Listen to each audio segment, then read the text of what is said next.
الحمد لله نحمده ونستعينه ونستغفره ونؤمن به ونتوكل عليه ونعوذ بالله من شرور أنفسنا ومن سيئات أعمالنا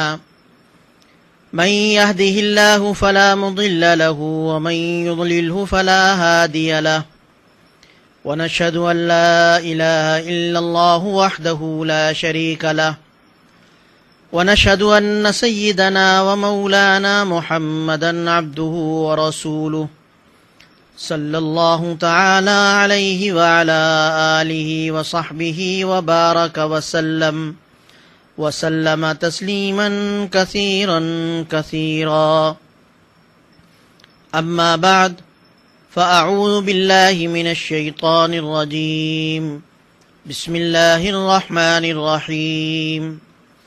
الحج أشهر معلومات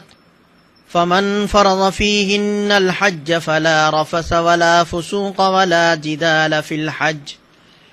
وما تفعلوا من خير يعلمه الله وتزودوا فإن خير الزاد التقوى واتقون يا أولي الألباب. صدق الله العلی العظیم. معزز سامعین، سب سے پہلے تو میں ان خوش قسمت حجاج کرام کو مبارکباد پیش کرتا ہوں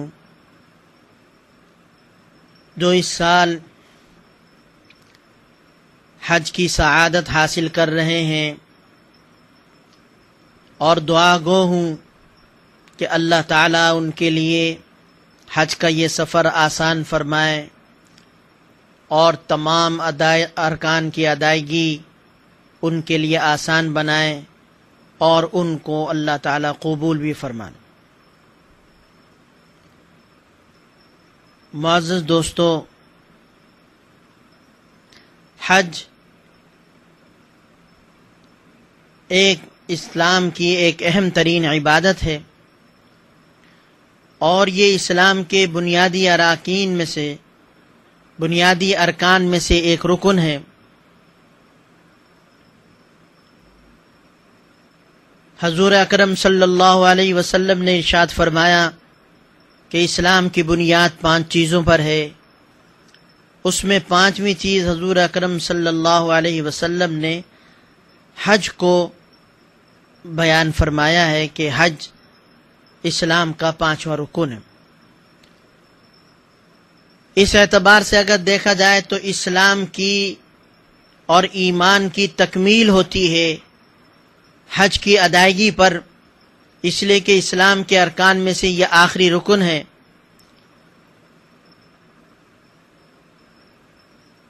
آج کی نشست میں کوشش کروں گا کہ کچھ حجاج کرام کے بارے میں کچھ بنیادی باتیں عرض کی جائیں. حج کے مسائل آج کی نشست کا موضوع نہیں ہے. حجاج کرام کو اپنی خوش قسمتی پر ناز ہونا چاہیے کہ یہ حجاج کرام اللہ کے مہمان ہوتے ہیں جو اللہ کے گھر، اللہ کے بیت اللہ کی زیارت کے لیے جاتے ہیں. متعدد احادیث میں اس بات کو بیان کیا گیا ہے کہ حاجی یہ اللہ کے مہمان ہیں. ایک حدیث میں حجاج کو اللہ کا وفد قرار دیا گیا ہے، بلکہ 3 افراد کو اللہ کا وفد اور مہمان قرار دیا گیا. ایک حاجی، ایک عمرہ کرنے والا اور ایک جہاد کرنے والا غازی. اسی طرح سے ایک روایت میں ہے کہ اللہ کے راستے میں جہاد کرنے والا، حج کرنے والا، عمرہ کرنے والا یہ اللہ کا وفد ہے اور اللہ کے مہمان ہیں. اللہ نے ان کو بلایا تو انہوں نے اللہ کی اس دعوت کو قبول کیا اور اللہ کے اس بلانے پر لبیک کہا اور جہاد کے لیے میدان میں پہنچے، حج کے لیے حرمین پہنچے، عمرے کے لیے حرمین پہنچے، اور اس کے بعد ارشاد ہوتا ہے کہ یہ جو کچھ اللہ سے مانگیں گے، جو کچھ اللہ سے مانگیں گے اللہ ان کو عطا کریں گے۔ تو حاجی کی دعا قبول ہوتی ہے، جو وہ مانگتا ہے اپنے لیے، اپنے عزیز و اقارب کے لیے، اپنے متعلقین کے لیے،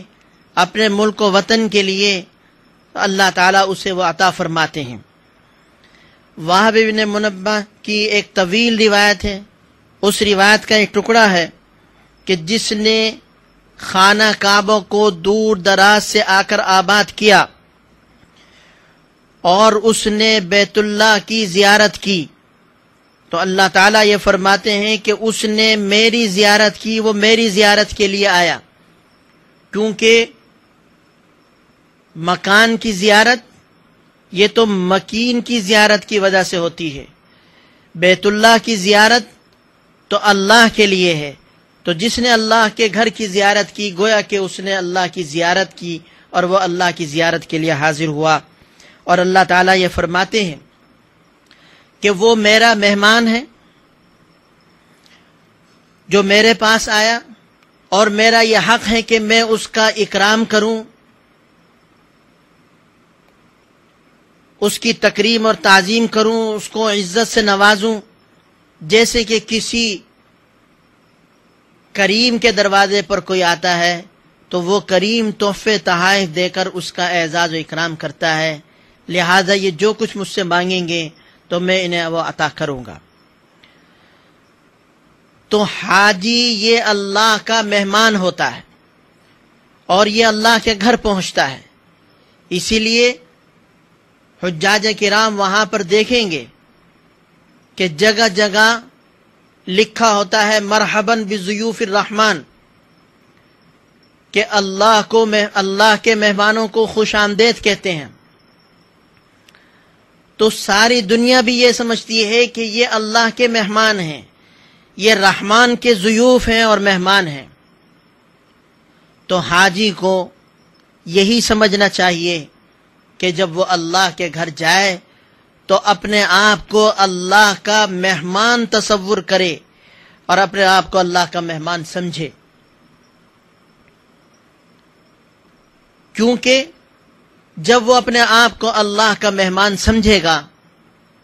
تو اللہ سے اس کا تعلق اور اللہ سے اس کا قرب اتنا ہی زیادہ ہوگا، اور اللہ تعالیٰ بھی اس کو اسی طرح سے انعامات سے اور اعزازات سے نوازیں گے۔ لیکن اس کے ساتھ ساتھ یہ بھی سوچنا چاہیے کہ جب کوئی آدمی کسی کے یہاں مہمان ہوتا ہے، اور خصوصاً کسی بڑے آدمی کے یہاں، کسی عزت والے شخص کے یہاں مہمان ہوتا ہے، تو جس طرح مہمان پر حق ہوتا ہے، میزبان پر حق ہوتا ہے کہ وہ مہمان کا خیال رکھے، اس کا اعزاز و اکرام کرے، اسی طرح سے مہمان پر بھی کچھ حقوق ادا ہوتے ہیں۔ سب سے پہلا حق تو یہ ہے کہ وہ اپنے آپ کو کم از کم اس قابل بنائے کہ جس ذات کے یہاں اور جس عظیم ہستی کے یہاں وہ مہمان بن کر جا رہا ہے، اپنے آپ کو اس کا مہمان بننے کا اہل تو بنائے، اور پھر اس کے گھر کے جو آداب ہیں ان آداب کا وہ خیال رکھے، ان کا لحاظ رکھے، اور اسے ہر وقت اس بات کو سوچنا چاہیے اور اس بات کو ملحوظ رکھنا چاہیے کہ اس کی کسی حرکت سے، کسی بات سے مہمان کی دل آزاری نہیں ہونی چاہیے، مہمان کو ناراض نہیں کرنا چاہیے، کیونکہ جس طرح سے جو جتنا بڑا آدمی ہوتا ہے، جتنا با اختیار ہوتا ہے، تو وہ اپنے حیثیت کے مطابق جہاں مہمان کا اکرام کرتا ہے تو وہاں یہ بات بھی لازم ہے کہ اس کو ناراض نہ کیا جائے۔ ہم لوگ حجاج کرام اللہ تعالیٰ نے انہیں اپنے گھر بلایا، اعزاز و اکرام کے ساتھ بلایا۔ آج اگر کوئی دنیا کا بڑا آدمی، کوئی علاقے کا با اثر آدمی، شہر کا ناظم، صوبے کا گورنر، وزیر اعلیٰ یا ملک کا وزیر اعظم، صدر، کسی کو اپنے یہاں مہمان بلائے تو آدمی کی عزت کا اور خوشی کا کوئی ٹھکانہ نہیں ہوتا۔ وہ ہر ایک کو بتاتا پھرتا ہے کہ مجھے بلایا ہے اور مجھے انہوں نے اپنا مہمان بنایا ہے، میرے لیے ٹکٹ بھیجا ہے، میرے لیے دعوت نامہ بھیجا ہے۔ تو حجاج کرام کو اللہ تعالیٰ اپنے گھر بلا رہے ہیں، کتنے اعزاز کی بات ہے۔ تو اس اعزاز کو ہر حاجی کو چاہیے کہ وہ یہ اعزاز سمجھے، اس کی قدر اپنے دل میں بٹھائے اور اللہ کے گھر اسی مہمان کی حیثیت سے جائے کہ میں اللہ کا مہمان بن کر جا رہا ہوں۔ اللہ تعالیٰ کوئی عام ہستی تو نہیں، کوئی معمولی ذات تو نہیں۔ اور پھر وہاں جا کر اس کی پوری کوشش ہونی چاہیے کہ وہ اپنی کسی بھی بات سے، کسی بھی حرکت سے اور کسی بھی ادا سے اللہ کو ناراض نہ کرے۔ جب اس تصور کے ساتھ حاجی جائے گا تو اس کے اس سفر میں برکت بھی ہوگی، اس سفر میں اس کو راحت بھی ہوگی، اور اس سفر میں اس کو ایک طرح کی خوشی بھی ہوگی، اور اس سفر میں پھر وہ محتاط بھی ہوگا اور ان تمام آداب کو بجا لانے کی کوشش کرے گا جو ایک مہمان کے اوپر واجب ہوتے ہیں۔ تو ہر حاجی کو ایک تو اس بات کا خیال رکھنا چاہیے۔ دوسری بات یہ کہ حج کے بہت سے فضائل ہیں۔ قرآن کریم میں بھی حج کا تذکرہ کیا گیا کہ وَلِلَّهِ عَلَى النَّاسِ حِجُّ الْبَيْتِ مَنِ اسْتَطَاعَ إِلَيْهِ سَبِيلًا، کہ اللہ کے لیے لوگوں پر حج فرض ہے، ان لوگوں پر جو وہاں جانے کی استطاعت رکھتے ہیں۔ اور پھر یہ فرمایا وَمَنْ كَفَرَ فَإِنَّ اللَّهَ غَنِيٌّ عَنِ الْعَالَمِينَ، اگر کوئی اس کا انکار کرتا ہے، حج کا ہی انکار کر دے، یا باوجود حج فرض ہونے کے، کوئی عذر نہ ہونے کے وہ جان بوجھ کر حج کو ٹالتا رہے اور حج نہ کرے، تو اللہ تعالیٰ فرماتے ہیں کہ اللہ تعالیٰ پھر مستغنی ہے، اللہ کو ان کی پرواہ نہیں۔ حج کے بہت سارے فضائل احادیث میں بیان کیے گئے۔ حج کے بارے میں حضور اکرم صلی اللہ علیہ وسلم نے ارشاد فرمایا کہ حج اس سے پہلے گناہوں کو ختم کر دیتا ہے۔ حضرت عمرو بن العاص رضی اللہ تعالیٰ عنہ کی روایت ہے کہ حضور اکرم صلی اللہ علیہ وسلم کی خدمت میں وہ حاضر ہوئے اسلام لانے کے لیے، اور فرمایا کہ آپ ہاتھ آگے بڑھائیے، میں آپ کے ہاتھ پر بیعت ہونا چاہتا ہوں، اسلام لانا چاہتا ہوں۔ حضور اکرم صلی اللہ علیہ وسلم نے ہاتھ آگے بڑھایا تو حضرت عمر بن العاص نے اپنا ہاتھ کھینچ لیا۔ حضور اکرم صلی اللہ علیہ وسلم نے فرمایا کہ عمر یہ کیا؟ ابھی تو آپ کہہ رہے تھے کہ میں اسلام لاتا ہوں، ہاتھ بڑھائیے، اور اب ہاتھ کھینچ لیا۔ تو انہوں نے کہا کہ یا رسول اللہ میری ایک شرط ہے۔ کیا شرط ہے؟ شرط یہ ہے کہ میں نے اس سے پہلے بہت گناہ کیے ہیں، میں مسلمانوں سے لڑتا رہا ہوں، ان کے خلاف جنگوں میں شریک ہوتا رہا ہوں، تو شرط یہ ہے کہ میں اس شرط پر مسلمان ہوں گا کہ اس سے پہلے میرے سارے گناہ معاف ہو جائیں۔ تو حضور اکرم صلی اللہ علیہ وسلم نے فرمایا کہ عمر تمہیں نہیں معلوم کہ اسلام ان تمام گناہوں کو معاف کر دیتا ہے جو اس سے پہلے کیے ہیں، اور ہجرت سے وہ تمام گناہ معاف ہو جاتے ہیں جو اس سے پہلے کیے گئے، اور حج ان تمام گناہوں کو ختم کر دیتا ہے جو اس سے پہلے کیے۔